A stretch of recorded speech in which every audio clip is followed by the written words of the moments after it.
Hello हाँ, sir आरंभ करिए कि आरंभ करंतु। आज्ञा सर धन्यवाद समस्त को शुभ संध्या प्रणाम एवं केन्दुझर जिलार गीता सुगीता कर्तव्यर आज अध्याय को समस्त को स्वागत जनाऊँ। कवि नुहे मु लिखिदेवी दुई पद कविता गायक नुहे मु गाईदेवी भावभक्ति गीता शुणाइबी केवल कई धाड़ी संयोजन गाथा ग्रीष्म ऋतुर प्रचंड रुद्रताप सांग को अकस्मात कालवैशाखीर अस्तव्यस्त समग्र प्राणी जगत संध्यार आगमन को समस्ते अपेक्षारत सामान्य आश्वस्ति लाभ करने ईश्वर शरण प्राप्ति होगापी समस्ते जेपरी चलचंचल आज अनन्य संध्यारे गीतार महानुभव तल्लीन होगापी केन्दुझर जिला विवेकानंद युव संसद तरफ आयोजित होईछि गीता सुगीता कर्तव्यर दशम अध्याय विभूति जोगर प्रथम भाग। आज आसर को मंत्रमुग्ध करने को आम गहन उपस्थित अच्छा आजिकार सभापति आसन अलंकृत करिथिबा आमर चिरवंदित चिरपरिचित डॉक्टर बिंबाधर बेहरा महोदय जहाँ विषय जेते कहले भी कम हेबो से जने स्वयं संपन्न व्यक्तित्व तथा अनन्य प्रतिभार अधिकारी एवं केन्दुझर जिलार गर्व और गौरव कहले अत्युक्ति हेबो।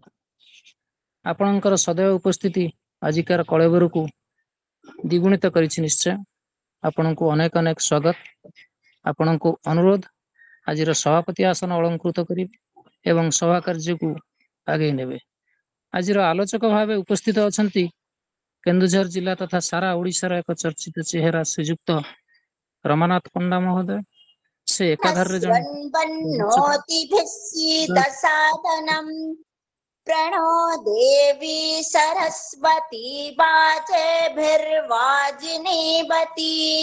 धीनामभित्र्यवतु।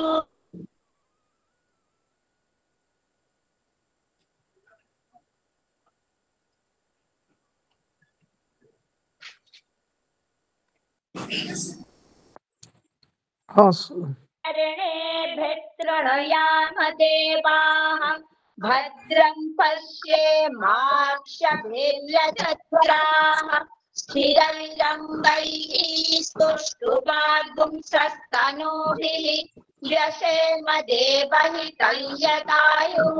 स्वस्ति न इन्द्रो वृद्धश्रवाः स्वस्ति न पूषा विश्ववेदाः स्वस्ति नस्ताक्षो अरिष्टनेमिः स्वस्ति नो बृहस्पतिर्ददातु। ॐ शान्ति शान्ति शान्तिः। ॐ शन्नो मित्रः वरुणः शन्नो भवत्वर्यमा शन्नो इन्द्रो बृहस्पतिः शन्नो विष्णुरुक्रमः। नमो ब्रह्मणे नमस्ते वायु त्वमेव प्रत्यक्षं ब्रह्मासि त्वमेव प्रत्यक्षं ब्रह्म वदिष्यामि ऋतं वदिष्यामि सत्यं वदिष्यामि तन्मामवतु तद्वक्तारमवतु अवतु माम् अवतु वक्तारम्। ॐ शान्ति शान्ति शान्तिः। ॐ सहना भवतु सहनौ भुनक्तु सह वीर्यं करवावहै तेजस्विनावधीतमस्तु मा विद्विषावहै। ॐ शान्ति शान्ति शान्तिः। स्वस्ति प्रजाभ्यः परिपालयन्ताम् न्यायेन मार्गेण महीमहीषाः। गोब्राह्मणेभ्यः शुभमस्तु नित्यम् समस्तलोकाः सुखिनो भवन्तु समस्तलोकाः सुखिनो भवन्तु समस्तलोकाः सुखिनो भवन्तु। ॐ शान्ति शान्ति शान्तिः। गाँ परिमल धोबा तुठरू ठीक से ही आज संध्या को खूब सुललित कंठरे ओंकार और वेदपाठ द्वारा भावभक्तिमय करिथिबारु आपनको अशेष अशेष धन्यवाद भौणी। मन आउ विवेकर लड़ाई रे केतबेले मन विजयी तो आउ केतबेले विवेकर बाना उड़ुछि। शेषरे किंतु चपलवती मन उपरे संयमी विवेकर विजय सुनिश्चित। वर्तमान केन्दुझर जिलार शुभश्री मंडन करुथिबा विवेक राणी भौणी शुभश्री ओझा को अनुरोध से आज विवेक वाणी पठन करिवे। नमस्कार, शुभ संध्या। आज विवेक वाणी अथच फलर आशा न करिबा, लोकଙ୍କୁ साहाय्य करिबा अथच तांको निकटରୁ कौनसी प्रकार कृतज्ञता प्रत्याशा न करिबा, सत्कर्म करिबा अथच ताहा द्वारा नाम जस हेला बा न हेला ए विषय दृष्टि न देबा, एहा जगत रे सबुठारु कठिन काम। लोके जेतेबेले प्रशंसा करती सेतेबेले घोर कापुरुष मध्य साहसी हुए।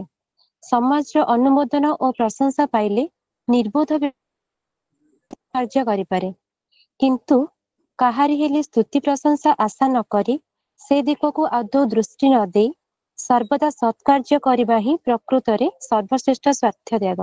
नमस्कार। खूब सुंदर विवेक वाणी जहाँ हमको मार्गदर्शन करिवारे निश्चित भाव सहायक हेबो। धन्यवाद भौणी। वर्तमान मु अनुरोध करी आजिर सभापति आसन अलंकृत करथिबा डॉक्टर बिंबाधर बेहेरा महोदय को से आजिर आलोचकों परिचय प्रदान करने सहित विषय प्रस्तावना एवं स्वागत भाषण माध्यम रे कार्यक्रम को आगे नेबे। सर।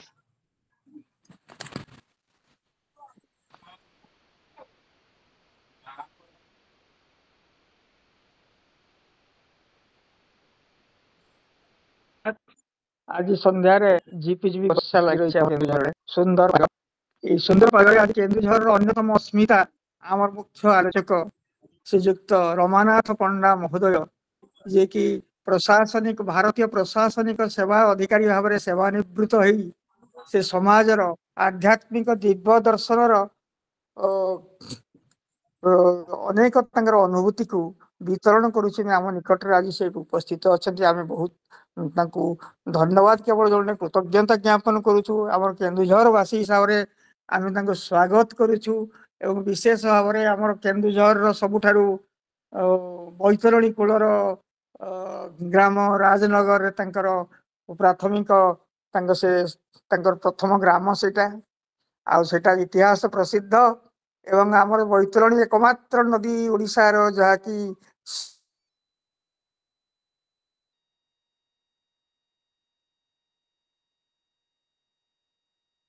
वन पर्व सुंदर भाव रही अन्य ओडिशार नदी विषय से विशेष सेमती ना तेणु आमर सही पूर्णतया बैतरणी गंगा ठारू वयस्क बोली विचार करा जाए पुराण शास्त्र दृष्टि तेणु से पूर्णतः बैतरणी कूल जो अवस्थित राजनगर एक ऐतिहासिक ग्राम सेठे से अधिवासी थे आम केन्दुझर सार को माने अति कृतज्ञता ज्ञापन सहित स्वागत करुचु एवं ये माने विभिन्न कार्यक्रम जो सरकारी कार्यक्रम इत्यादि समाज सेवा भितर गोटे आध्यात्मिक तत्व और दर्शन को किमती विश्लेषण करी तार रहस्य को ग्रंथि उन्मोचन पर से आगे आसर आमर राज्य सभापति भाव में स्वामी विवेकानंद लोक संसद रही आमको खूब खुशी लगे देखले हस हस मुह आम आज लक्ष्य करुचु तेणु आम बंधु मान आम अन्य श्रोता जो मैंने आज ये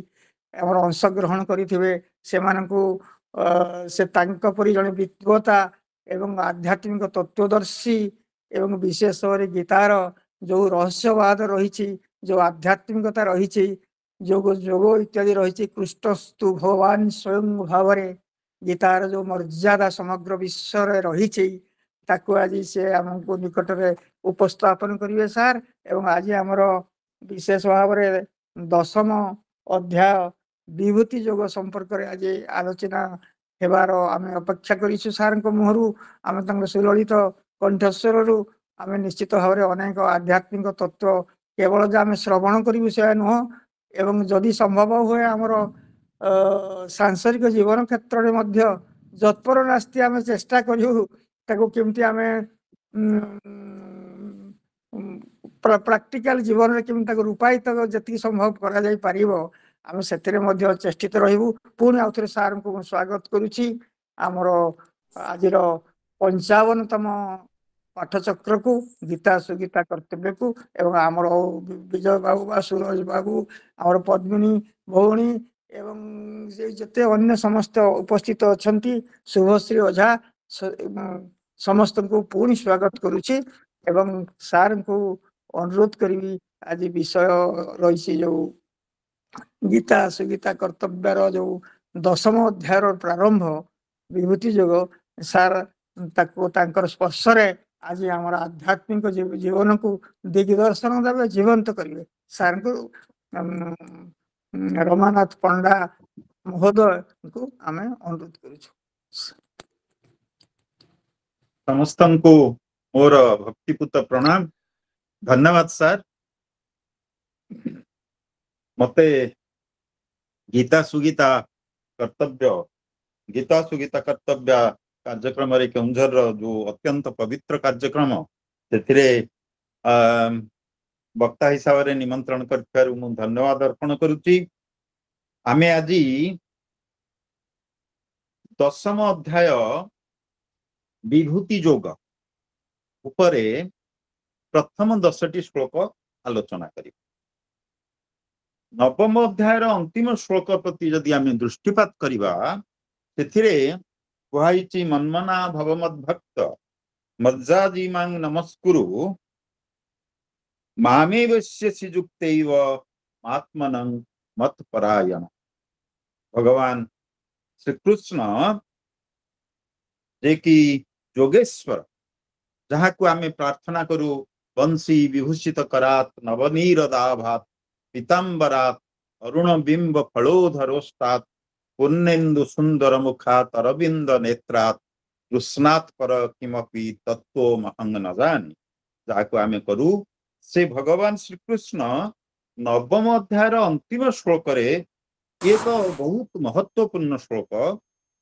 ସେଥିରେ ସେ କହିଛନ୍ତି ମନ୍ମନା ଭବ ମଦ୍ଭକ୍ତ ମଜ୍ଜାଜିମାଂ ନମସ୍କୁରୁ ମାମେବସ୍ୟସି ଯୁକ୍ତୈବ ଆତ୍ମନଂ ମତ୍ପରାୟଣ। ଅର୍ଜୁନକୁ କହିଛନ୍ତି ମନ୍ମନା ଭବ, ତମର ମନ ମୋ ଠାରେ ନିରୂପଣ କର, ମୋ ଠାରେ ପ୍ରଦାନ କର, ମୋର ଭକ୍ତ ହୁଅ। ମନ୍ମନା ଭବ ଭକ୍ତ ମଜ୍ଜାଜି, ମୋର ପୂଜା କର, ମାଂ ନମସ୍କୁରୁ, ମତେ ନମସ୍କାର କର। ଏଇଥିରେ ଭଗବାନ ଭକ୍ତକୁ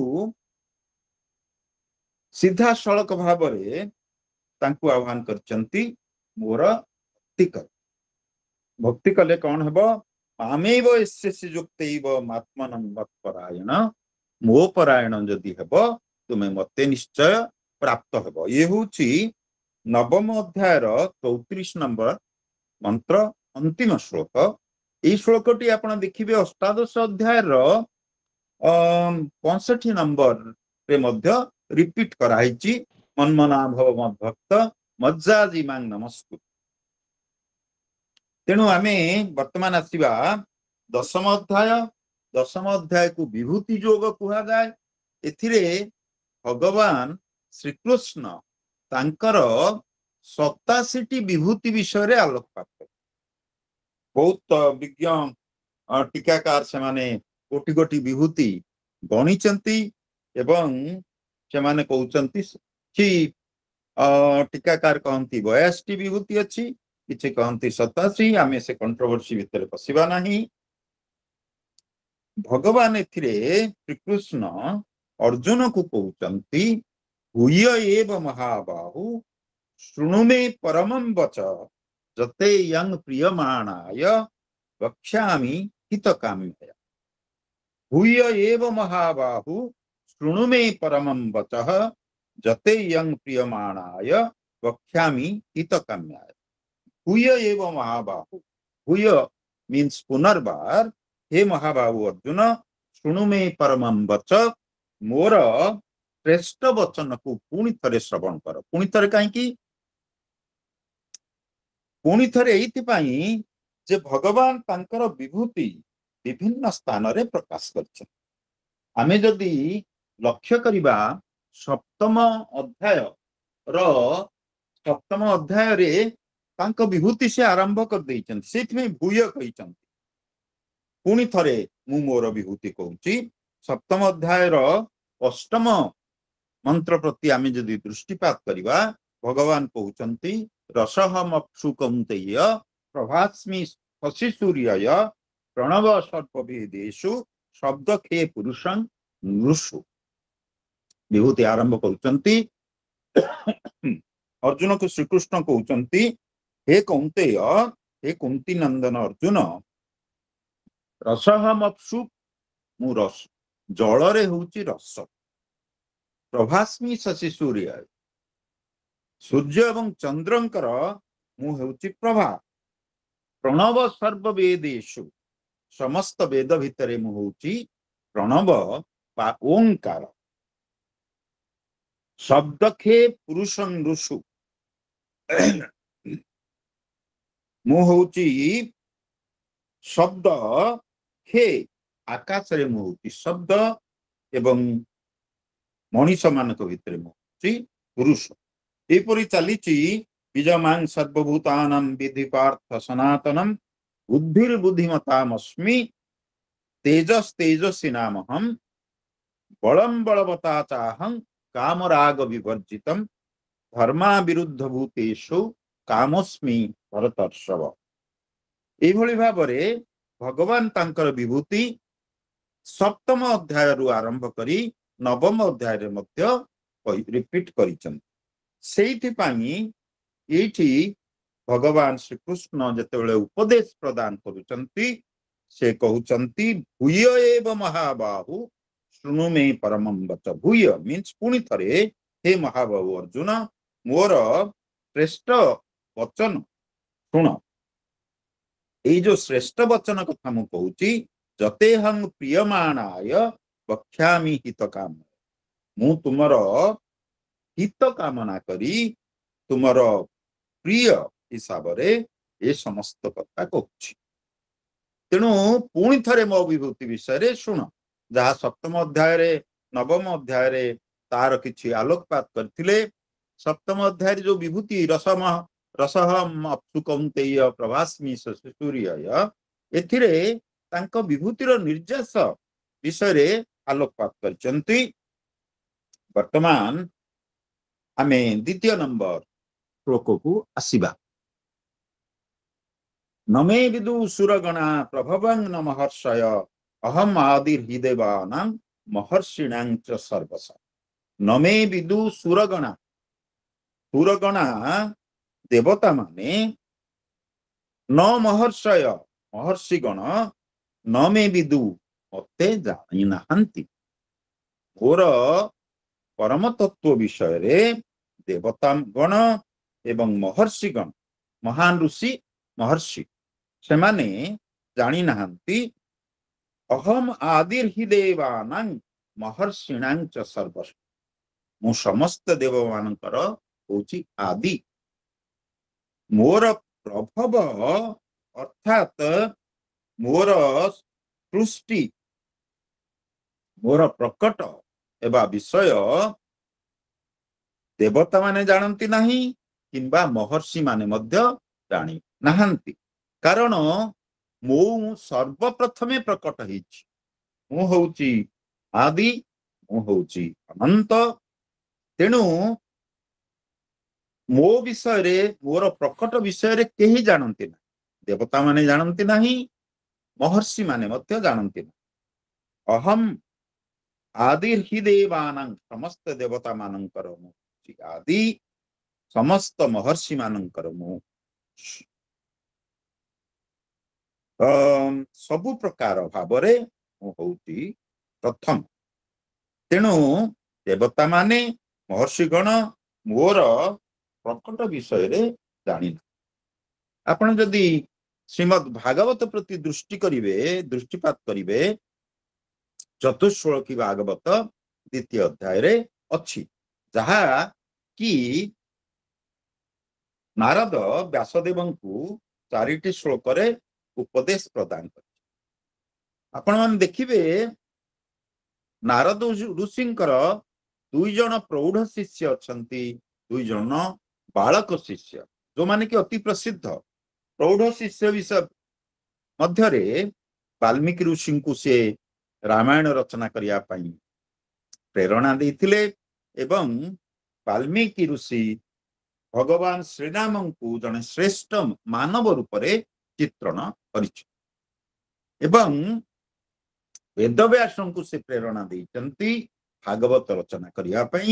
ଏଇ 4 ଶ୍ଲୋକ ବିଶିଷ୍ଟ ଭାଗବତ ତାଙ୍କୁ ଶୁଣେଇଛନ୍ତି ଏବଂ ତାଙ୍କର 2 ଜଣ ବାଳକ ଶିଷ୍ୟ ଭିତରେ ପ୍ରହ୍ଲାଦ ଏବଂ ଧ୍ରୁବକୁ ସେ ଓମ୍ ନମୋ ଭଗବତେ ବାସୁଦେବାୟ ମନ୍ତ୍ରରେ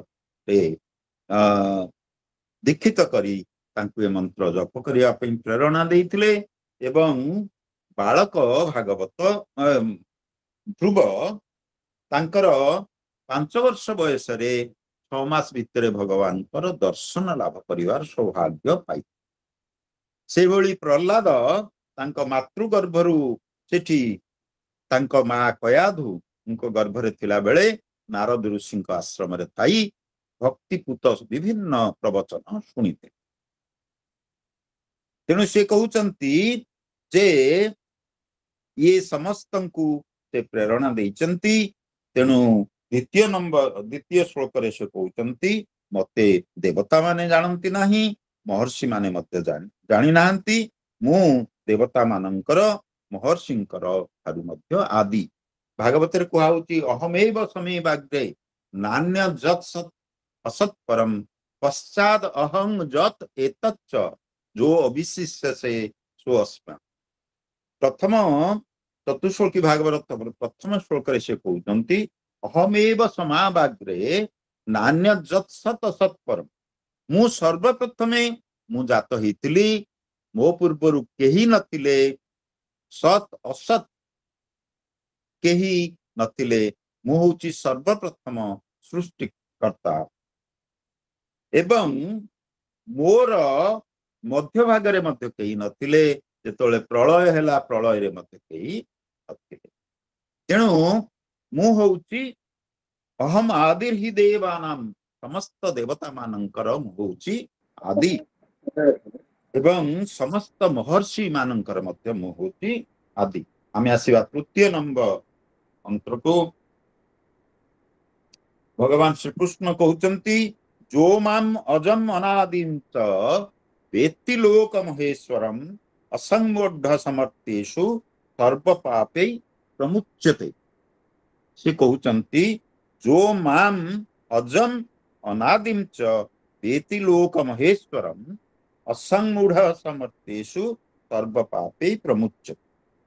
जो व्यक्ति मोते जो माम अजम अनादिम च, अजम माने जहांकर जन्म नहीं, भगवान नारायण होचंती अज अजन्म, तांकर जन्म नहीं, से मध्य अनादि, तांकर आदि नहीं, तांकर अंत भी नहीं। से अनादि, से अनंत, से अज। एपरि भावरे जो माम अजम अनादिम च वेति लोक महेश्वरम, जे मते जाने कौन रूपरे जाने लोक महेश्वरम, ये समस्त लोकर महान ईश्वर रूपरे जे मते जाने असंगूढ़ समर्थेषु, से समस्त मर्त्य ज्ञानवान व्यक्ति। मूढ़ शब्द गीतारे बारंबार यूज कराही। मूढ़ किए?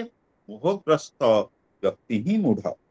तेणु से मोहग्रस्त व्यक्ति अज्ञानी, असंगूढ़ समर्थेषु, किंतु जे मते जाने से होचंती ज्ञानी, से मोहग्रस्त नुहंती, सर्व पापे प्रमुच्यते, समस्त पापरु से मुक्त हो जा।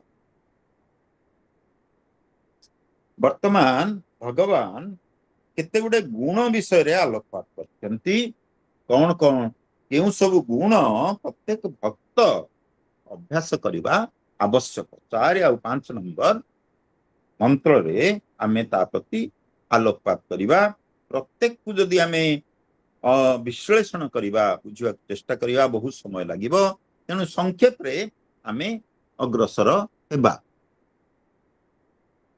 से कहते बुद्धिर्ज्ञानम असंमोह क्षमा सत्यं दम सम सुखं दुखं भावो भाव भयं च भयमेव च अहिंसा समता तुष्टि तपोदानं जसो जस भवन्ति भावभूतानां अतएव पृथक् बुद्धि ज्ञानम असंमोह बुद्धि शब्द गीतारे बारंबार प्रयोग कराई से कहते जे बुद्धि आम मन को प्रकृत पथ प्रदर्शन कराए ददामि बुद्धियोगं च जेन माम उपजान्ति ते भगवान परवर्ती श्लोक रे कहिबे तेणु बुद्धि आमको कौन आम पाई भल कौन मंद ताहा पथ प्रदर्शन करे ज्ञान आमको ज्ञान मार्ग रे नहीं जाए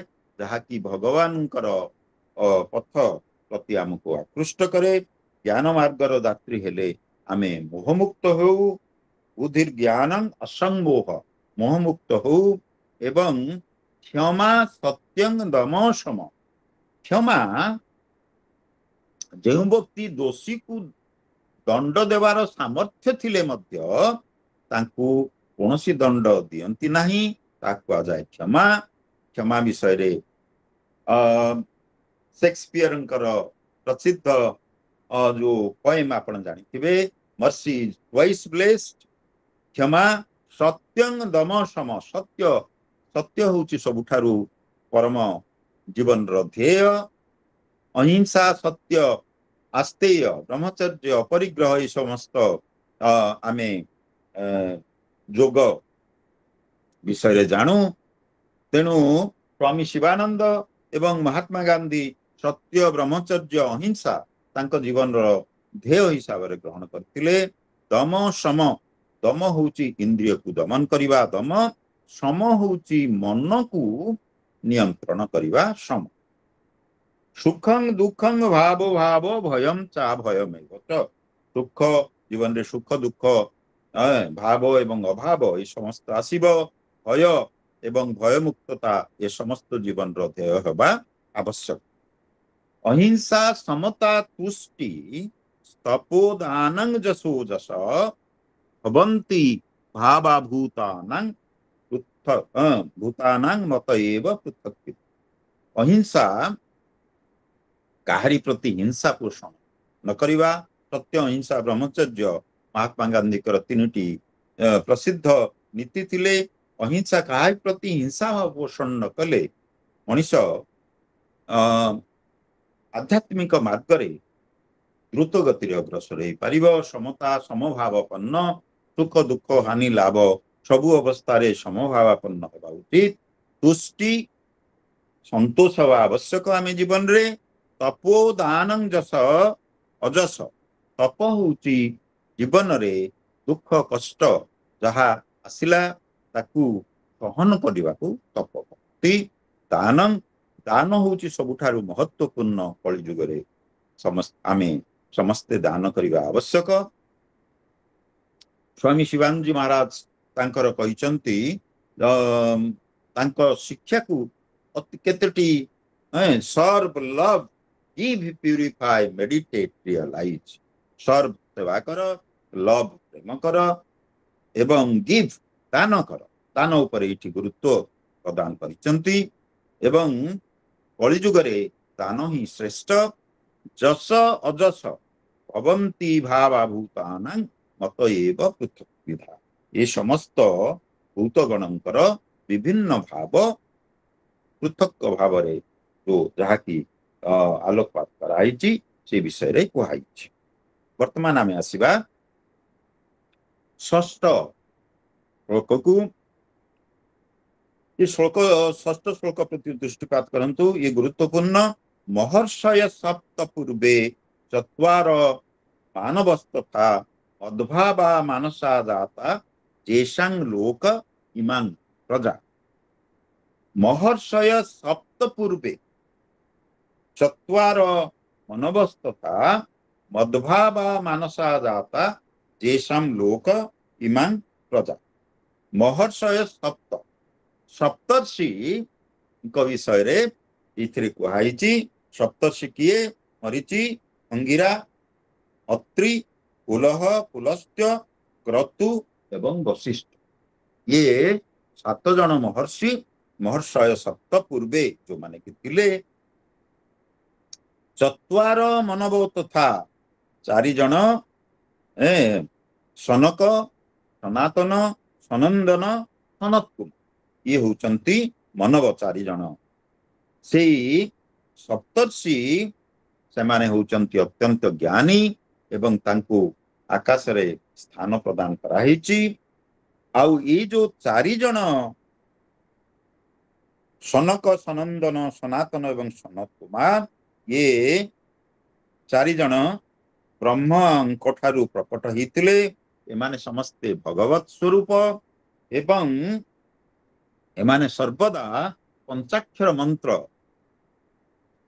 हरि शरणम हरि शरणम हरि शरणम ये मंत्र सर्वदा गान करती यही 4 भाई अविवाहित रही निवृत्त मार्ग इथिरे लक्ष्य करिवे आपण जो सप्तर्षि कथा कुहागला से माने प्रवृत्ति मार्गर यात्री से माने समस्ते वैवाहिक जीवन यापन करिसंती एवं तांक संतान मानकु आध्यात्मिक पथ प्रदर्शन करिसंती एई सप्तर्षि को आमे मरीचि अंगिरा अत्रि पुलह पुलस्त क्रतु वशिष्ठ विभिन्न पुराण रे आमे देखु रामायण रे वशिष्ठ होचंती दशरथ पुरोहित कुल पुरोहित सेपरि रामंकर मध्य से पुरोहित एवं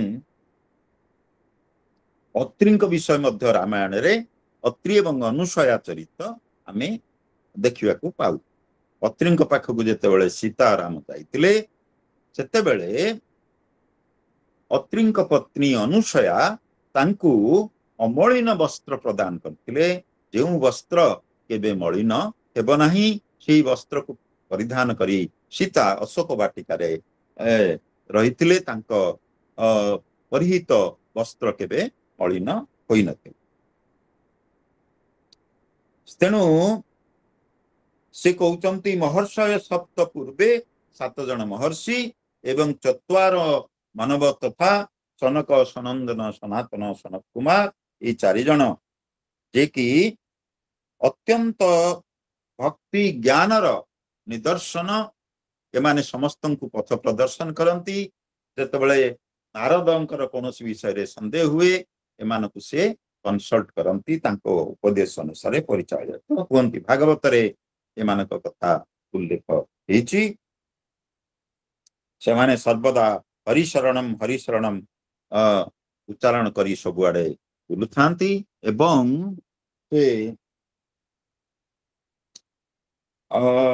এই 4 जन अत्यंत उच्च कोटिर व्यक्ति एवं मनवस तथा ब्रह्माजींकर गोटी दिन को कल्प कुआ जाए जो मनु 14 जन मनु ब्रह्मांकर गोटी दिन को कल्प कुआ जाए से गोटे कल्प रे कल्पटा हेउटी कोन ना 1000 तांकर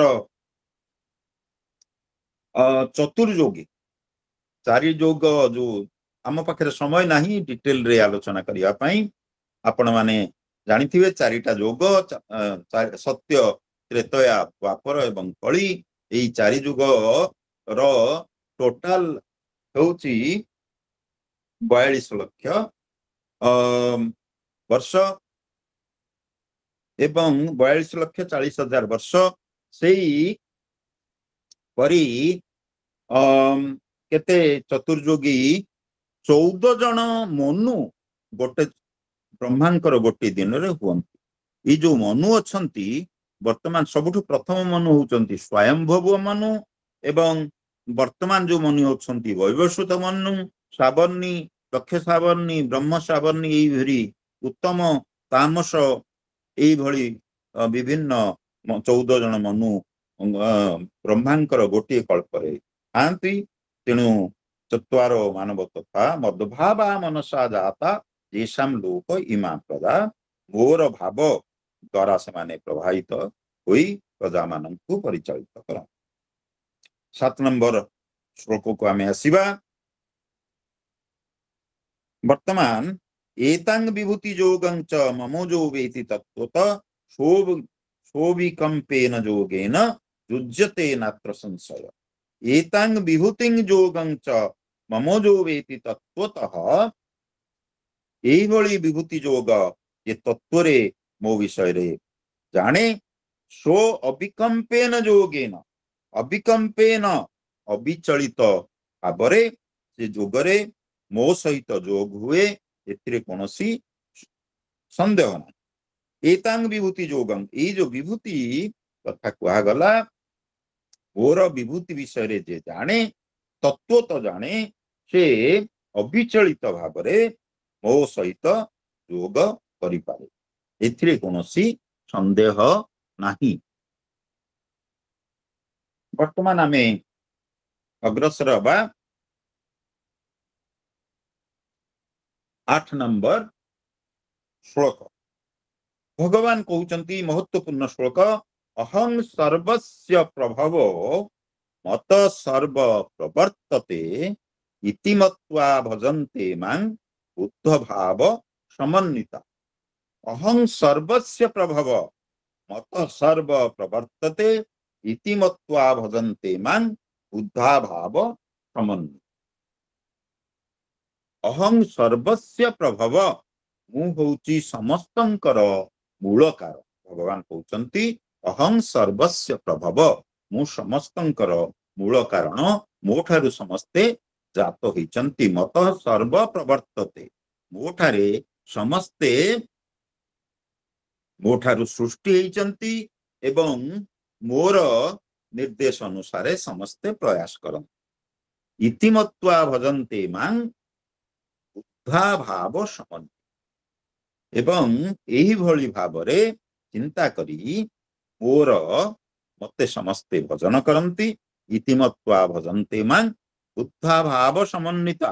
बुद्ध माने बुद्धिमान भक्त बुद्ध माने पंडित से माने समस्त मोते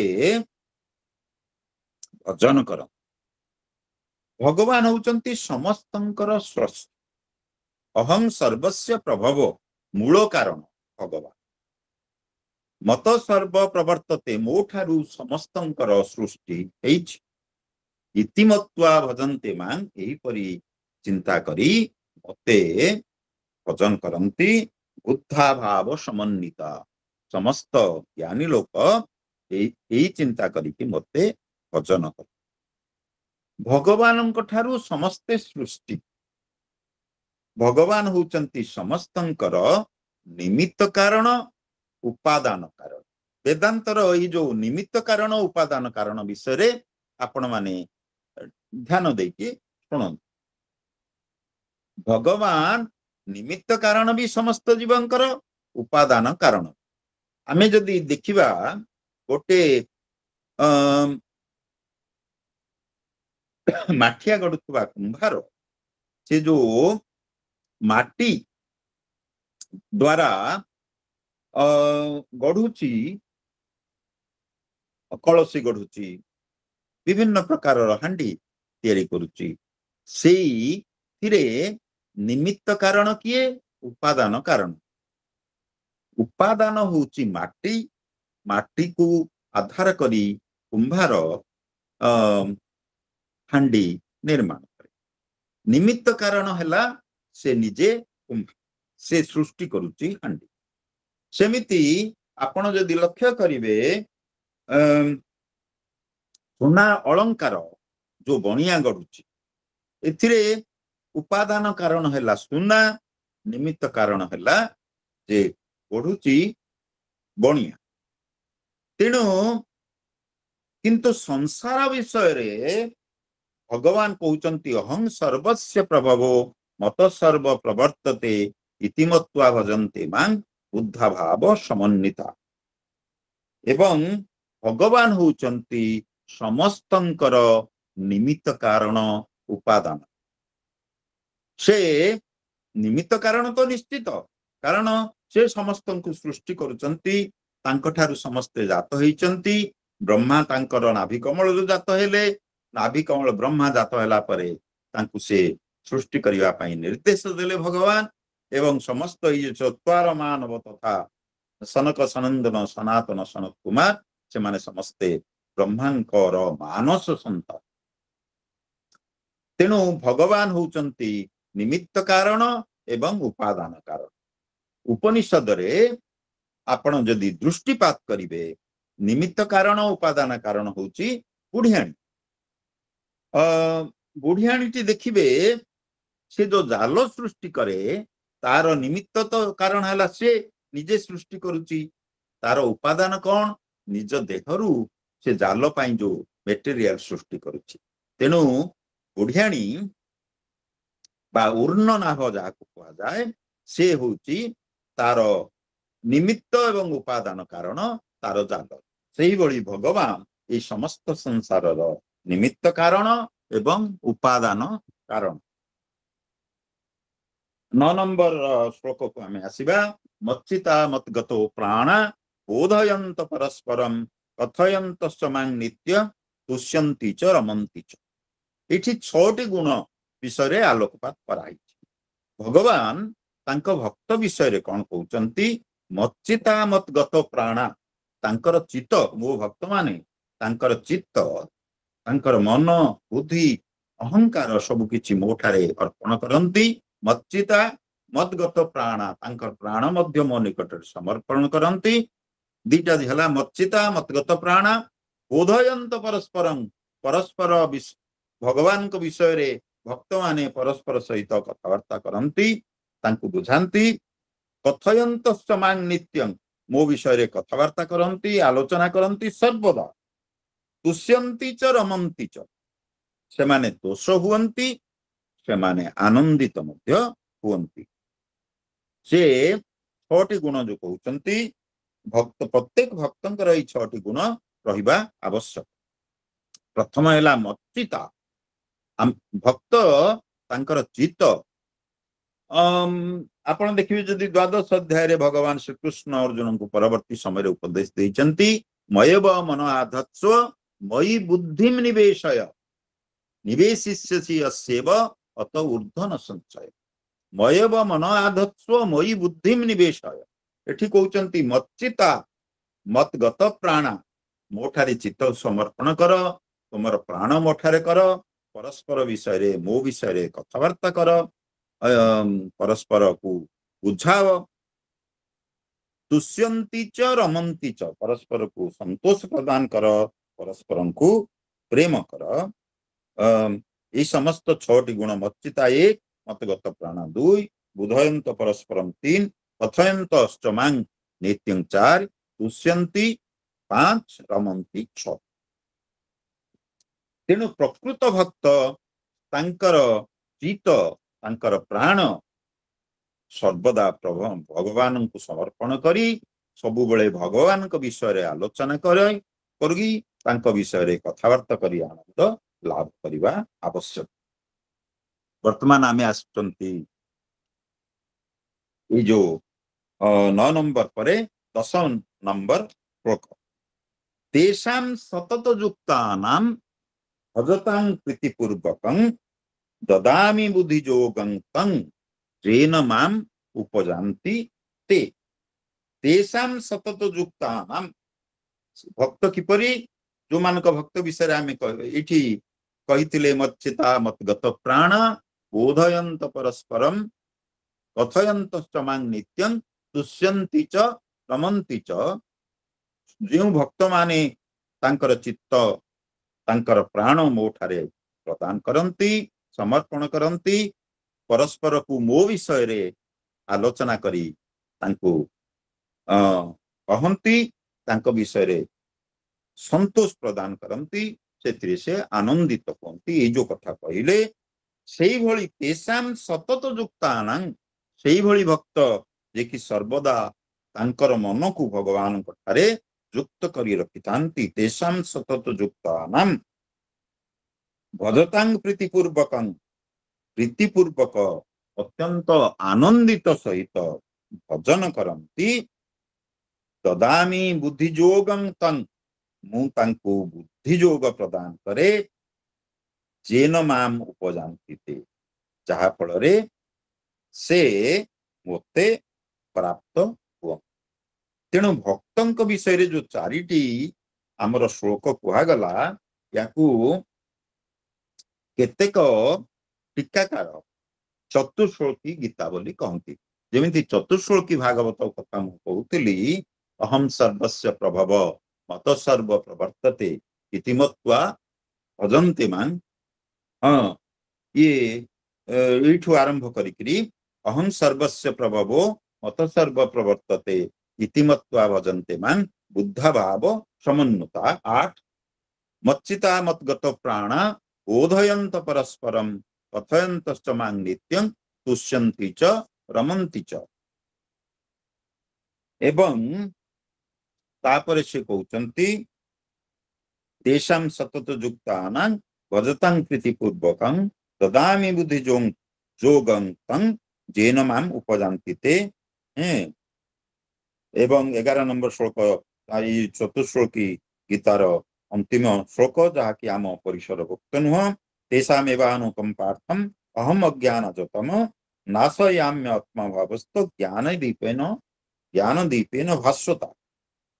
उज्ज्वल ज्ञान दीप बल मुझे समस्त अज्ञान रूपकतम दूर करे।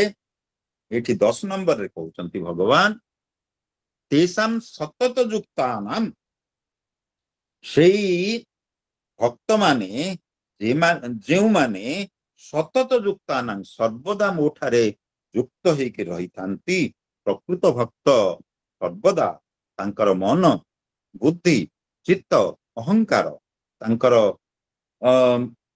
सबु किछि भगवान को प्रदान करी भजतांग प्रीति पूर्वकम अत्यंत आनंदित सहित अत्यंत प्रेम सहित भगवान भजन कर।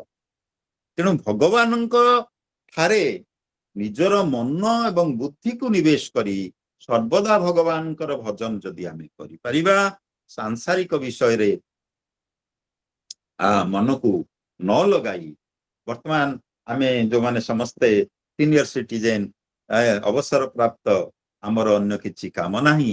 तेणु आध्यात्मिक मार्ग रे मन को निवेश करी एवं जो माने मध्य यंग अछंती युवक अछंती से माने मध्य आध्यात्मिक पथर प्रतीक प्रथम हेबा दरकार। कारण जेतेबेले वार्धक्य आसीबो सेतेबेले भगवान को नाम स्मरण करिवा कष्ट ही पड़िबो। तेबे जदि आमे भगवान को ठारे सर्वदा सतत युक्तान सबु बेले भगवान को ठारे आमे युक्त हेकरी भजतां प्रीति पूर्वकं अत्यंत प्रेम सहित भगवान भजन करिवा एवं भगवान नाम संकीर्तन भगवान भजन कला बेलू जदि आमर प्रेम अश्रु विगलित हो पड़िबो ताहले आम जीवन सार्थक हेबो। सेही बळी जो माने प्रीतिपूर्वक भजन करंती भगवान कहउचंती ददामि बुद्धियोगं तं मु तांकु बुद्धियोग प्रदान। बुद्धियोग कौन? बुद्धियोग उपरे आमर भाई जगत किशोर गोटे पुस्तक लिखिचंती तार इंट्रोडक्शन टी मु देइची आपण माने केबे सुविधा हेले ताको अध्ययन करिवे। से बांटुचंती विभिन्न स्थान रे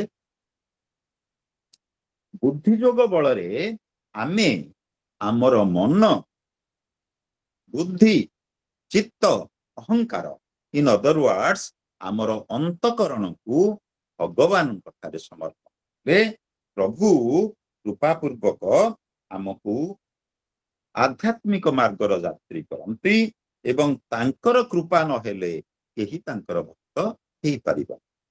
तेणु आमे समस्त कर्म भगवान ठारे अर्पण करी समस्त जीवन भगवान ठारे अर्पण करी आमे तांकर सर्वदा चिंतन भजन करिवा। जो माने आमे जप कला बेले भगवान का नाम आमर गुरु प्रदत्त मंत्र को जप करिवा आवश्यक। मिनिमम कहा जाए जे 11 माळ जप करिवा आवश्यक। आपण 11 माळ जदि प्रथम रु करि पारु नांती कोनोसी चिंतार कारण नाही। आपण 2 माळ 4 माळ 6 माळ एमिति आरंभ करंतु ଏବଂ ଜପ କଲା ବେଳକୁ ଏତିକି ଲକ୍ଷ୍ୟ କରିବାକୁ ପଡିବ ମନକୁ ଭଗବାନଙ୍କର ନାମରେ ନିବେଶ କରିବାକୁ ପଡିବ। ସତତ ଯୁକ୍ତାନାଂ କହୁଛନ୍ତି ତେଷାଂ ସତତ ଯୁକ୍ତାନାଂ ସବୁବେଳେ ଭଗବାନଙ୍କ ଠାରେ ଯୁକ୍ତ ହେଇକରି ମନକୁ ଭଗବାନଙ୍କ ଠାରେ ନିବେଶ କରିକିରି ଭଜନ୍ତାଙ୍ଗ ପ୍ରୀତି ପୂର୍ବକଂ ଅତ୍ୟନ୍ତ ପ୍ରେମ ସହିତ ଭଗବାନଙ୍କୁ ଯଦି ଆମେ ଭଜନ କରିବା ତାହେଲେ ଭଗବାନ କହୁଛନ୍ତି ଦଦାମି ବୁଦ୍ଧି ଯୋଗଂ ତଂ ମୁଁ ବୁଦ୍ଧି ଯୋଗ ପ୍ରଦାନ କରେ ଯେନ ମାମ୍ ଉପଜାନ୍ତି ତେ ଯାହା ଫଳରେ ସେମାନେ ମୋତେ ଅନ୍ତିମରେ ପ୍ରାପ୍ତ ହୁଅନ୍ତି। ଜୀବନର ଶ୍ରେଷ୍ଠ ହେଲା ରିୟଲାଇଜେସନ of Garh is the ultimate M of life. ଜନ୍ମ ମୃତ୍ୟୁର ଚକ୍ରରୁ ଯଦି ଆମେ ନିଜକୁ ମୁକ୍ତ କରିବା ଭଗବାନଙ୍କର ପରମ ଧାମ କୁ ଲାଭ ଆମେ କରିପାରିବା ତାହେଲେ ଭଗବାନଙ୍କ ପ୍ରତି ଆମର ପ୍ରେମ ସହିତ ସର୍ବଦା ମନକୁ ଭଗବାନଙ୍କ ଠାରେ ନିବେଶ କରିବାକୁ ଶିଖିବା ଏବଂ ସତତ ଯୁକ୍ତାନ ଭଜତାଂ ପ୍ରୀତି ପୂର୍ବକଂ ପ୍ରୀତି ପୂର୍ବକ ଆମେ ଭଗବାନଙ୍କର ଭଜନ କରିବା ଆନନ୍ଦ ସହିତ ପ୍ରେମ ସହିତ ତାହେଲେ ଭଗବାନଙ୍କୁ ଆମେ ପ୍ରାପ୍ତ ହେଇପାରିବା। ଇଏ ହଉଛି ପ୍ରଥମ 10ଟି ଯୋଉ ମନ୍ତ୍ର ତାର ମହତ୍ୱପୂର୍ଣ୍ଣ ଅଂଶ। ତେଣୁ ଆମେ ଭଗବାନ ଯୋଉ କହୁଛନ୍ତି ମଚ୍ଚିତା ମଦ୍ଗତ ପ୍ରାଣ ବୋଧୟନ୍ତ ପରସ୍ପରମ୍ କଥୟନ୍ତଶ୍ଚ ମାଂ ନିତ୍ୟଂ ତୁଷ୍ୟନ୍ତି ଚ ରମନ୍ତି ଚ ସବୁବେଳେ ଯଦି ଆମେ ଆମର ଚିତ୍ତକୁ ମନକୁ ଭଗବାନ ଠାରେ ଦେଇ ଆମର ପ୍ରାଣକୁ ଭଗବାନଙ୍କ ଠାରେ ସମର୍ପଣ କରି ସବୁବେଳେ ଭଗବାନଙ୍କ ବିଷୟରେ ଆଲୋଚନା କରିବା ସେଥିରେ ଆନନ୍ଦ ପାଇବା ସେଥିରେ ସନ୍ତୋଷ ଲାଭ କରିବା ତାହେଲେ ଆମ ଜୀବନ ସାର୍ଥକ ହେବ ଏଥିରେ କୌଣସି ସନ୍ଦେହର ଅବକାଶ ନାହିଁ। ମୁଁ ପୁଣି ଥରେ ଆପଣମାନେ ମତେ ଗୀତାର ବିଭୂତି ଯୋଗର ପ୍ରଥମ 10ଟି ମନ୍ତ୍ର ବିଷୟରେ ଆଲୋଚନା କରିବା ପାଇଁ ସୁଯୋଗ ଦେଇଥିବାରୁ ମୁଁ ଆପଣମାନଙ୍କୁ ହାର୍ଦ୍ଦିକ କୃତଜ୍ଞତା ଜ୍ଞାପନ କରୁଛି। ଆପଣଙ୍କ ଇଏ ଅନୁସାରେ କେତେବେଳେ ସାରିବା ପାଇଁ ଆପଣ କହିଥିଲେ ମୋର ମନେ ପଡୁନି, ତେବେ ମୁଁ ଭାବୁଛି ଯେ ସମୟ ଯାଇଛି ମୁଁ ମୋର ବାଣୀକୁ ଠିକ ସମୟ ହେଇଛି ସାର୍। ପ୍ରଦାନ କରୁଛି। ଆଜ୍ଞା ଆପଣ ମାନେ ଚାହିଁଲେ ସାର୍ କୌଣସି ସମୟ ବିଷୟରେ ଠିକ ଯଦି ଅଛି ହଁ ଆଜ୍ଞା ସାର୍। ଯଦି ଧନ୍ୟବାଦ କାହାର କୌଣସି ସନ୍ଦେହ ଥାଏ ପ୍ରଶ୍ନ ପଚାରି ପାରିବେ ମତେ। ତେଣୁ ଏତିକି କହି ମୁଁ ବର୍ତ୍ତମାନ ମୋ ବାଣୀକୁ ବିଶ୍ରାମ ଦଉଛି। ଆପଣଙ୍କର ସନ୍ଦେହ ଥିଲେ ମତେ ପ୍ରଶ୍ନ ପଚାରି ପାରିବେ। ହରି ଓମ୍। ଓମ୍ ନମୋ ଭଗବତେ ବାସୁଦେବାୟ।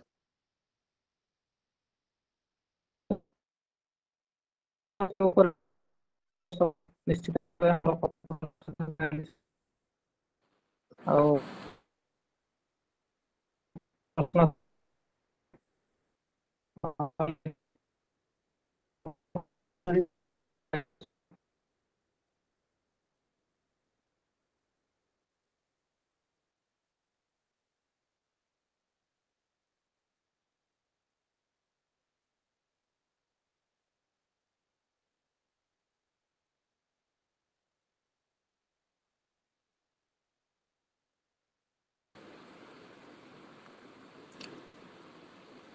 ହଁ ସୁରଜ ବାବୁ। ଆଜ୍ଞା ସାର୍। ହଁ କୁହନ୍ତୁ। ସାର୍ ଆପଣ ବର୍ତ୍ତମାନ ଅନୁରୋଧ ସମାପ୍ତ ଟିପ୍ପଣୀ ଦେଇ ଆଗକୁ ଆଚ୍ଛା ଆଚ୍ଛା ହଉ ମୁଁ ସ୍ୱୀକୃତି ଯାଉଛି ସମୟ ଆମର ଆଜ୍ଞା ହେଇଯାଇଛି। ଆଜ୍ଞା ହଁ ଧନ୍ୟବାଦ। ସାର୍ଙ୍କୁ ଅଜସ୍ର ସମ୍ମାନର ସହିତ କୃତଜ୍ଞତା ଜ୍ଞାପନ କରୁଛୁ। ଯେମିତି ଆମର ଅପରେସନ ସିନ୍ଦୁର ସମ୍ପନ୍ନ ହେଇଛି, ସାର୍ ପିନ୍ ପଏଣ୍ଟେଡ ଏବଂ ଏକ୍ଜାକ୍ଟଲି ସମୟ ଭିତରେ ସୁନ୍ଦର ଭାବରେ ସୁଲଳିତ ଭାବରେ ଆମର ବିଭୂତି ଯୋଗର ଦାର୍ଶନିକ ତଥ୍ୟାବଳୀର ଅତି ସୁନ୍ଦର ସରଳୀକରଣ କରି ଆମ ସମ୍ମୁଖରେ ଉପସ୍ଥାପନ କରିଛନ୍ତି। ସାର୍ଙ୍କୁ ଅଜସ୍ର କୃତଜ୍ଞତା ଜଣାଉଛୁ ଆମେ ନିଶ୍ଚିତ ଭାବରେ। ଆଉ ସାର୍ ଅତି ସୁନ୍ଦର ଭାବରେ ଭଗବାନଙ୍କର ଯୋଉ ସେ ଅନାଦି ସ୍ୱରୂପକୁ ପ୍ରଦର୍ଶନ କରିବାକୁ ସାର୍ ଯାଇଛନ୍ତି ନିଶ୍ଚିତ ଭାବରେ। କାରଣ ମୁନି ଋଷି ଦେବତା କେହି ଭଗବାନଙ୍କୁ ଭଲ ଭାବରେ ମଧ୍ୟ ଜାଣିନାହାନ୍ତି, ସେ ରହସ୍ୟକୁ ଅନୁଭବ କରିନାହାନ୍ତି। ସେ ରହସ୍ୟର ବହୁ ଉର୍ଦ୍ଧ୍ୱରେ ଭଗବାନ ଏବଂ ତାଙ୍କର ସୃଷ୍ଟି ଅଜନି ସମ୍ଭୂତ କୋଉଠି ଜନ୍ମ ହେଇନାହାନ୍ତି ଭଗବାନ। କେବେ ସେ ଆରମ୍ଭ ତାଙ୍କର ପ୍ରାରମ୍ଭ କେବେ କ'ଣ ସେ ସବୁ ରହସ୍ୟ ଭିତରେ ତ ରହିଛି ଆଜି ସୁଦ୍ଧା ତାକୁ ସୁନ୍ଦର ଭାବରେ ସାର୍ ବୁଝେଇଛନ୍ତି। ସମସ୍ତଙ୍କ ଠାରୁ ଅତି ଉର୍ଦ୍ଧ୍ୱରେ ସମୟ ଠାରୁ ସମୟର ବନ୍ଧନରୁ ମଧ୍ୟ ସେଇ ବ୍ରହ୍ମ ସନାତନ ଭଗବାନ ଆହୁରି ଉର୍ଦ୍ଧ୍ୱରେ ସମୟର ପରିଧି ଭିତରେ ସେ ବନ୍ଦୀ ନୁହନ୍ତି କିମ୍ବା ସମୟର ପ୍ରାରମ୍ଭ କେବେ ହେଲା, ସମୟ କ'ଣ ଏବଂ ତାର ସମୟର ସ୍ୱରୂପ କ'ଣ ସେ ସମ୍ପର୍କରେ ମଧ୍ୟ ସେ ଭିତରେ ମଧ୍ୟ ସେ ବ୍ରହ୍ମ ସନାତନ ବନ୍ଦୀ ନୁହନ୍ତି। ଅତି ସୁନ୍ଦର ଭାବରେ ସାର୍ ଆମକୁ ବୁଝେଇଛନ୍ତି ଅନେକ ଜିନିଷ ଏବଂ ତାଙ୍କର ବିଭୂତି ଲାଭ କରିବା ପାଇଁ ତାଙ୍କର ବିଭୂତି ଯୋଗ ଲାଭ କଲେ ସେ ଭଗବାନଙ୍କ ସହିତ ପ୍ରଭୁଙ୍କ ସହିତ ଏକାତ୍ମ ହେବା ପାଇଁ କୋଉ ଗୁଣ ଗୁଡ଼ିକ ଦରକାର ଅତି ସୁନ୍ଦର ଭାବରେ ସାର୍ ଆମକୁ ନିଶ୍ଚିତ ଭାବରେ ସଂକ୍ଷେପରେ ଅବଶ୍ୟ କହିଛନ୍ତି। ବୁଦ୍ଧି ଜ୍ଞାନ ଇତ୍ୟାଦି କେମିତି ଦରକାର, ଖାଲି ବିଦ୍ୟା ଅଧ୍ୟୟନ କଲେ ତ ହେବ ନାହିଁ, ବିଦ୍ୟା ଅଧ୍ୟୟନ କଲେ ଜ୍ଞାନ ବର୍ଦ୍ଧନ ହେବ। ଜ୍ଞାନ ବର୍ଦ୍ଧନ ହେଲେ ସେଟା ଖାଲି ଜ୍ଞାନଟା ଗୋଟେ ଅସ୍ତ୍ୟର୍ଥକ ଅର୍ଥରେ ଯିବା ମଧ୍ୟ ଦରକାର। ତେଣୁ ଜ୍ଞାନ ପରେ ଆସିଯିବ ବୁଦ୍ଧି। ତେଣୁ ଅନେକ ଲୋକଙ୍କର ବିଦ୍ୟା ଅଛି ଜ୍ଞାନ ଅଛି କିନ୍ତୁ ବୁଦ୍ଧି ବି ନାହିଁ। ତେଣୁ ସଂସାରର ପରିଚାଳନା କରିବା ପାଇଁ ସେ ଭଗବତ ସତ୍ତାକୁ ଉପଲବ୍ଧ କରିବା ପାଇଁ ଅନୁଭବ କରିବା ପାଇଁ ଜ୍ଞାନ ସହିତ ବୁଦ୍ଧିର ଆବଶ୍ୟକତା ରହିଛି ଏବଂ ତା ସହିତ କ୍ଷମା ସତ୍ୟ ଇନ୍ଦ୍ରିୟ ସଂଯମ ମନୋନିଗ୍ରହ ସୁଖ ଉତ୍ପତ୍ତି ପ୍ରଳୟ ଭୟ ଅଭୟ ଅହିଂସା ଇତ୍ୟାଦି ମାନବିକ ଗୁଣାବଳୀ ବହୁ ଗୁଡ଼େ ରହିଛି ହ୍ୟୁମାନ୍ କ୍ୱାଲିଟି ଯାହାକୁ ସେଗୁଡ଼ିକର ସାର୍ ସଂକ୍ଷିପ୍ତ ସୂଚନା ଦେଇଛନ୍ତି। ଏଗୁଡ଼ିକ ଯଦି ଆମେ କିଛିଟା ତାର ତର୍ଜମା କେବଳ କରିବା ନାହିଁ ତାକୁ ଆମେ ଆଚରଣରେ ଯଦି ପ୍ରଦର୍ଶନ କରିବା ଦୟା କ୍ଷମା ଜ୍ଞାନ ସୁଖ ଶାନ୍ତି ସନ୍ତୋଷ ଇତ୍ୟାଦି ଯଦି ଆମେ ତାର ସ୍ୱରୂପକୁ ଅନୁଭବ କରିବା ତାହେଲେ ସେ ପ୍ରଭୁଙ୍କ ସହିତ ଆମେ କିଛିଟା ଧ୍ୟାନ ବଳରେ ଜପ ବଳରେ ଶ୍ରଦ୍ଧା ବଳରେ ପ୍ରଭୁଙ୍କ ନିକଟରେ ଆମ ସମ୍ପୂର୍ଣ୍ଣ ଆତ୍ମସମର୍ପଣ ଜରିଆରେ ନିଶ୍ଚୟ ନିକଟତର ହେବା ବୋଲି ସାର୍ ନିଶ୍ଚୟ କହିଛନ୍ତି। ତେଣୁ ଆଜିକାଲି ଆମେ ସାଧାରଣତଃ ମଣିଷ ଭାବରେ ଯେମିତି ଜୀବନ ଯାତ୍ରା ସବୁ ଚାଲୁଛି ସନ୍ତୋଷ ବୋଲି ଗୋଟେ ଜିନିଷ ସେ କୋଉଠି ପ୍ରାପ୍ତ ହେଉଛି କି ନାହିଁ ଅନେକ ଜାଗାରେ ସନ୍ଦେହ ହେଉଛି। ବିପୁଳ ପ୍ରାଚୁର୍ଯ୍ୟ ଆଉ କିମ୍ବା ଅଖଣ୍ଡ ଆଧିପତ୍ୟ କିମ୍ବା ଫେନିଳ ଯୌବନ କିମ୍ବା ସବୁ ଥାଇକି ମଧ୍ୟ ମଣିଷ ସନ୍ତୁଷ୍ଟ କୋଉଥିରେ ହେଇପାରୁନାହିଁ। ତେଣୁ ସେଇଟା ଗୋଟେ ମୋଷ୍ଟ ଇମ୍ପୋର୍ଟାଣ୍ଟ ଜିନିଷ ସାର୍ ତାଙ୍କୁ କହିଛନ୍ତି। ଦାନ ବିଭିନ୍ନ ପ୍ରକାର ମାନବିକ ଗୁଣ ଗୁଡ଼ିକ ସବୁ ରହିଛି କିନ୍ତୁ ସନ୍ତୁଷ୍ଟ ହେବା ପାଇଁ ଯେଉଁ ଜିନିଷଟା ଦରକାର ସଂସାରରେ ସେଇଟା ବହୁତ ଇମ୍ପୋର୍ଟାଣ୍ଟ ବହୁତ ଦୃଷ୍ଟିରୁ। ଆଉ କାରଣ ଆମର ଗୋଟେ ଫିଲ୍ମ ଥିଲା ଯେ ସେଇଟା ସବୁ କ୍ଷେତ୍ରରେ ନିଜକୁ ସେ ଜଣେ ପରୀକ୍ଷା କରି ଯାଇଛି। ଧନ କ୍ଷେତ୍ରରେ ମନ କ୍ଷେତ୍ରରେ ଜଙ୍ଗଲରେ ରହିଛି ଏକାକୀ ରହିଛି ବିଭିନ୍ନ ଭାବରେ କିନ୍ତୁ କୋଉଠି ସେ ସନ୍ତୁଷ୍ଟ ବା ଶାନ୍ତିଟା ପାଇପାରି ନାହିଁ। ତେଣୁ ବୁଦ୍ଧଦେବ ସେମିତି ଘର ତ୍ୟାଗ କରିଥିଲେ ଅତି ସୁନ୍ଦର ଭାବରେ ସାର୍ ତାକୁ ବୁଝେଇଛନ୍ତି। ଆଉ ଆମର ସମସ୍ତ ଜଗତର ଉତ୍ପତ୍ତିର କାରଣ ହେଉଛନ୍ତି ସ୍ୱୟଂ ଭଗବାନ। ସେ ନିଜର ଇଚ୍ଛା ଅନୁସାରେ ସୃଷ୍ଟି ସର୍ଜନା କରିଛନ୍ତି। ମହାପ୍ରଳୟ ପୟୋଧି ଜଳ ତ ପରେ ପରେ ଆସୁଛି, ଭଗବାନ ଇଚ୍ଛା କଲା ପରେ ସେ ଜଳ ଇତ୍ୟାଦି ଆସିଛି ସବୁ। ତେଣୁ ଶୂନ୍ୟ ଶୂନ୍ୟ ମହାଶୂନ୍ୟ ସର୍ବଶୂନ୍ୟ ଭିତରେ ଭଗବାନଙ୍କର ଅସ୍ତିତ୍ୱର ପରିକଳ୍ପନା ଏବଂ ତାଙ୍କର ବ୍ୟାପ୍ତି କରାଯାଇପାରେ। ତେଣୁ ସେ ପରମ ଶୂନ୍ୟ ବ୍ରହ୍ମ କେତେବେଳେ ଅତି କ୍ଷୁଦ୍ର ଅଦୃଶ୍ୟ ବିନ୍ଦୁରେ ପରିଣତ ହେଇଯାଇପାରେ, କେତେବେଳେ ସେ ନିଜେ ସମ୍ପ୍ରସାରିତ ହେଇକି ସମଗ୍ର ବିଶ୍ୱକୁ ବ୍ରହ୍ମାଙ୍କ ଜରିଆରେ ସୃଷ୍ଟି କରିପାରନ୍ତି।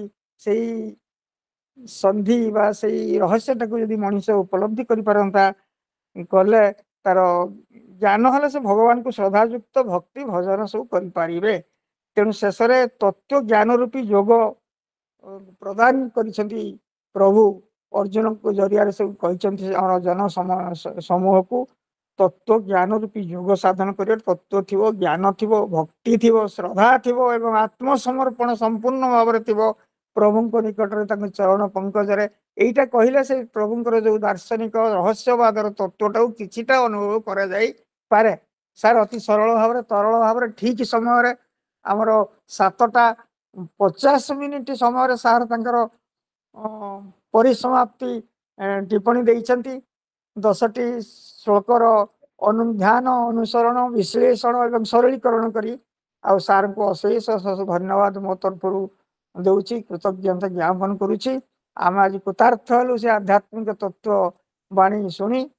ଆଉ ଆମର ସମସ୍ତ ଶ୍ରୋତା ବନ୍ଧୁମାନେ ମଧ୍ୟ ତାକୁ ଶୁଣିଛନ୍ତି। ମୋର ଟିପ୍ପଣୀଟି ରହିଲା, ଯଦି କୌଣସି କାହାର ପ୍ରଶ୍ନ ଥାଏ ତେବେ ସାର୍ଙ୍କୁ ସେମାନେ ଗୋଟେ ମିନିଟ କି 2 ମିନିଟ ଭିତରେ କରିପାରିବେ।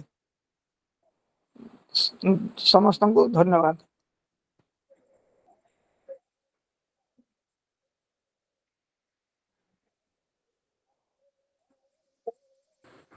ଧନ୍ୟବାଦ ମହୋଦୟ। ହଁ, ସମୟ ହେଇଗଲା।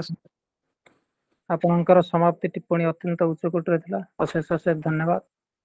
ବର୍ତ୍ତମାନ ଅନ୍ତିମ ପର୍ଯ୍ୟାୟ ଉପସ୍ଥିତ। ଧନ୍ୟବାଦର ସମୟ। ମୁଁ ଅନୁରୋଧ କରିବି ଆଲୋକ ଭାଇଙ୍କୁ ସେ ଧନ୍ୟବାଦ ଅର୍ପଣ କରିବେ।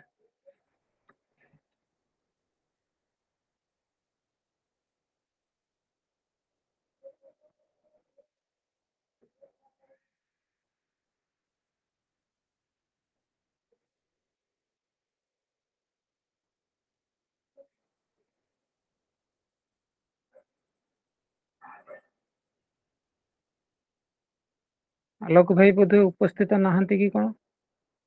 ଆଲୋକ ଭାଇ, ପୂଜନୀୟ ବିଜୟ ସାରଙ୍କୁ ଅନୁରୋଧ କରୁଛି ସେ ବର୍ତ୍ତମାନ ହଁ, ଧନ୍ୟବାଦ ଅର୍ପଣ। ବିଜୟଙ୍କୁ କୁହାଯାଉ ସେ। ପୂଜନୀୟ ବିଜୟ ସାରଙ୍କୁ ଅନୁରୋଧ କରୁଛି ସେ ଧନ୍ୟବାଦ ଅର୍ପଣ କରିବେ। ସମସ୍ତଙ୍କୁ ପ୍ରଣାମ ଜଣାଉଛି। ଆଜିର ଏହି ପବିତ୍ର ସନ୍ଧ୍ୟାରେ କେନ୍ଦୁଝର ଜିଲ୍ଲା ତରଫରୁ ଆୟୋଜିତ ହୋଇଥିବା ଗୀତା ସୁଗୀତା କର୍ତ୍ତବ୍ୟ କାର୍ଯ୍ୟକ୍ରମରେ ସେ ଆଜି ଆମର ବରେଣ୍ୟ ମୁଖ୍ୟ ବକ୍ତା ଭାବରେ ଥିଲେ। ସମସ୍ତଙ୍କର ଆଦରଣୀୟ ପରମ ପୂଜ୍ୟ ରାଜ୍ୟ ସ୍ତରର ସଭାପତି, ପୂଜ୍ୟ ସଭାପତି ଶ୍ରୀଯୁକ୍ତ ରମାନାଥ ପଣ୍ଡା ମହୋଦୟ, ମୁଁ ତାଙ୍କୁ ପ୍ରଣାମ ଜଣାଉଛି। ଆଜିର କାର୍ଯ୍ୟକ୍ରମକୁ ଅତି ସୁନ୍ଦର ଭାବରେ ଶ୍ଲୋକ 10ଟି ଦଶମ ଅଧ୍ୟାୟର ଯୋଉ ସୁନ୍ଦର ଭାବରେ ତାକୁ ବିଶ୍ଳେଷଣ କଲେ, ସଂଶ୍ଳେଷଣ କଲେ, ସେଥିପାଇଁ ମୁଁ ତାଙ୍କୁ ପ୍ରଣାମ ଜଣାଉଛି, କୃତଜ୍ଞତା ଜ୍ଞାପନ କରୁଛି। ଆମେ ସମସ୍ତେ ଆଜି କୃତାର୍ଥ ତାଙ୍କ ଭଳି ଜଣେ ବରେଣ୍ୟ ଦିବ୍ୟ ବ୍ୟକ୍ତିଙ୍କୁ ପାଇ ଆଜିର ଏ କାର୍ଯ୍ୟକ୍ରମରେ ସମସ୍ତେ ଧନ୍ୟ ମନେ କରୁଛୁ। ତେଣୁ ତାଙ୍କୁ ଅଶେଷ ଅଶେଷ କୃତଜ୍ଞତା ତଥା ଧନ୍ୟବାଦ ଅର୍ପଣ କରୁଛି। ଏହା ସହିତ ଯିଏ ଆଜି ସଭାପତିତ୍ୱ କରୁଥିଲେ ଆମ କେନ୍ଦୁଝର ଜିଲ୍ଲାର ସ୍ଥାୟୀ ସଭାପତି, ଜଣେ ଦିବ୍ୟାତ୍ମା, ଜଣେ ପରୋପକାରୀ ସମାଜ ସେବୀ, ଜଣେ ସାରସ୍ୱତ ସାଧକ, ଆମ ସମସ୍ତଙ୍କର ପରମ ପୂଜ୍ୟ ଡକ୍ଟର ବିମ୍ବାଧର ବେହେରା ମହୋଦୟ, ମୁଁ ତାଙ୍କୁ ପ୍ରଣାମ କରୁଛି। ଏବଂ ଆଜିର এই ସଭାପତିତ୍ୱକୁ ସଠିକ ଭାବରେ ପାଳନ କରିବା ସଙ୍ଗେ ସଙ୍ଗେ ଏ କାର୍ଯ୍ୟକ୍ରମକୁ ଆହୁରି ଧନ୍ୟ କରିଛନ୍ତି, ସେଥିପାଇଁ ମୁଁ ତାଙ୍କୁ କୃତଜ୍ଞତା ତଥା ଧନ୍ୟବାଦ ଅର୍ପଣ କରୁଛି। ଏହା ସହିତ ଯିଏ ଆଜି କାର୍ଯ୍ୟକ୍ରମ ସଂଯୋଜକ ଥିଲେ ଶ୍ରୀଯୁକ୍ତ ସୁରଜ ପଟ୍ଟନାୟକ ମହୋଦୟ, ସୁନ୍ଦର ଭାବରେ ଆଜି ତାଙ୍କର ସଂଯୋଜନା କାର୍ଯ୍ୟକ୍ରମକୁ ସଠିକ ଭାବରେ ପାଳନ କରିଛନ୍ତି ଏବଂ ଏ କାର୍ଯ୍ୟକ୍ରମକୁ ଆହୁରି ଶାଣିତ କରିଛନ୍ତି। ସେଥିପାଇଁ ମୁଁ ତାଙ୍କୁ କୃତଜ୍ଞତା ତଥା ଧନ୍ୟବାଦ ଅର୍ପଣ କରୁଛି। ଏହା ସହିତ ବେଦ ମନ୍ତ୍ର ଉଚ୍ଚାରଣ କରିଥିଲେ ଆମର ପଦ୍ମିନୀ ସାହୁ, ଭଉଣୀ, ପଦ୍ମିନୀ ସାହୁ। ହଁ, ପଦ୍ମିନୀ ସାହୁ ଏବଂ ଭଉଣୀ ଶୁଭଶ୍ରୀ ଓଝା, ଯିଏ ଆମର ଭଗବାନ ବିବେକାନନ୍ଦ ବାଣୀ ପଠନ କରିଥିଲେ, ତାଙ୍କୁ ମଧ୍ୟ ଧନ୍ୟବାଦ ଅର୍ପଣ କରୁଛି। ଏହା ସହିତ ଆମ ଗହଣରେ ରାଜ୍ୟ ସ୍ତରର ବିଭିନ୍ନ ବ୍ୟକ୍ତିତ୍ବ ମାନେ ଯୋଗ ଦେଇଛନ୍ତି, କାର୍ଯ୍ୟକ୍ରମକୁ ଆହୁରି ଅତ୍ୟନ୍ତ ସୁମଧୁର କରିଛନ୍ତି, ସୁନ୍ଦର କରିଛନ୍ତି। ଶଙ୍କର୍ଷଣ ସାର୍, ଆମ ଯୋଉ ସାହିତ୍ୟ ବିଭାଗର ମୁଖ୍ୟ ଅଛନ୍ତି ସୁରେନ୍ଦ୍ର ସାର୍, ଏଭଳି ଅନେକ ବ୍ୟକ୍ତିତ୍ୱ ଅଛନ୍ତି ଯୋଉମାନେ ଆମ ସହିତ ଯୋଡି ହେଇଛନ୍ତି। ମୁଁ ସମସ୍ତଙ୍କୁ କୃତଜ୍ଞତା ତଥା ଧନ୍ୟବାଦ ଅର୍ପଣ କରୁଛି। ଏଇଠି ମୁଁ ମୋର ଧନ୍ୟବାଦ କାର୍ଯ୍ୟକ୍ରମକୁ ସେଇଠି ସମସ୍ତଙ୍କୁ ପୁଣି ଥରେ ପ୍ରଣାମ ଜଣାଇ ମୋର ଧନ୍ୟବାଦ ଅର୍ପଣ ସାଙ୍ଗ କରୁଛି। ଆପଣଙ୍କୁ ବହୁତ ବହୁତ ଧନ୍ୟବାଦ। ପଥଟିଏ ଦେଖିଲେ ମନରେ ଅପୂରନ୍ତ ଶାନ୍ତିର ଆନନ୍ଦ ଲହରୀ ଖେଳିଯାଏ। ଠିକ୍ ସେଇଭଳି ସବୁବେଳେ ଶାନ୍ତିର ପଥକୁ ଆପଣେଇ ନେଇଥିବା ପ୍ରିୟ ସୁରେନ୍ଦ୍ର ଭାଇ, ସମସ୍ତଙ୍କର ଇଷ୍ଟ ଖଣ୍ଡନ ପାଇଁ ଶାନ୍ତି ପାଠ କରିବାକୁ ଆଗେଇ ଆସିବାକୁ ମୁଁ ଅନୁରୋଧ କରୁଛି। ପ୍ରିୟ ସୁରେନ୍ଦ୍ର ଭାଇ,